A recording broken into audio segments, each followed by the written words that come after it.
Welcome to Rick Tobin's exciting new thriller, Shadow's Web. You are about to enter the eerie world of Trent, a small town in the forested hills of rural New Hampshire, not far from the mighty Atlantic Ocean, as seen through the fiery lens of an unforgiving camera.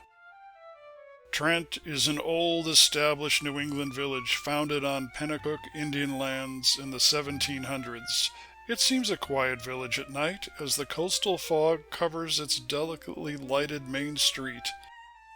In the day, we see it nestled and comfortably set in a small stream valley surrounded by abundant forests. It seems idyllic, with its promise for new development, supportive facilities like its Sandy Cove nursing home and protected Deep Harbor Cove for shipping and boating nearby. Its heritage buildings include the famous Victorian Wilcox Mansion, set high above the views overlooking seemingly quiet Trent, no longer the lumber giant it once was, after its prosperous milling operations closed.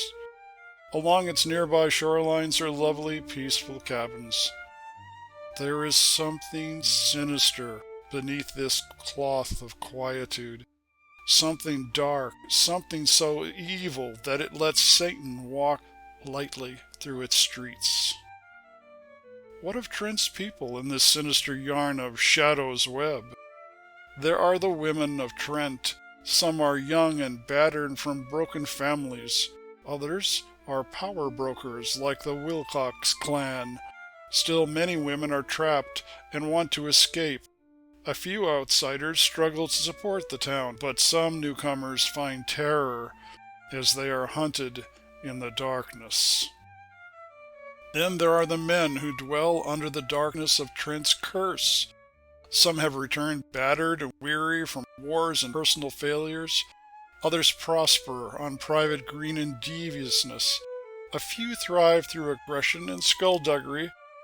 Others were hired to protect ill-gotten gains. Unfortunately, there are also men outside of Trent who have darker intentions.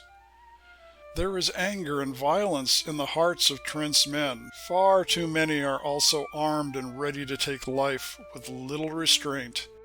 And shockingly, their women are also fierce.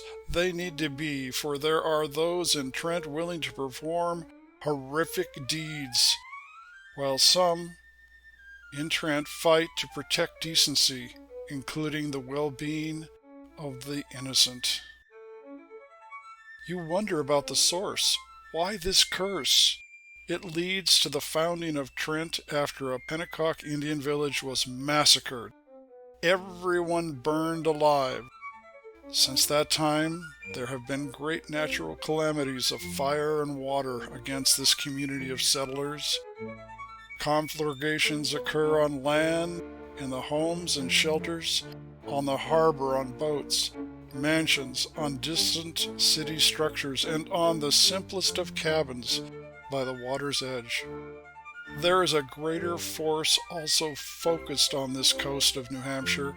Its likeness struck once in the 1930s. It has come again, bringing monstrous winds and fire and the stirring of the usually quiet waters. The sky goes mad. The streams foment and dams fail. All is punishment and trepidation for the sins of this den of iniquity. Who leads this charge of vengeance? Who is the reaper of the shaft? It is the spirit Trent children fear in their sleep, the rider of the black stallion. The Pennacook shaman, once burned to death in the founder's merciless desecration. She is Chiwat, and she is brandishing pain to all.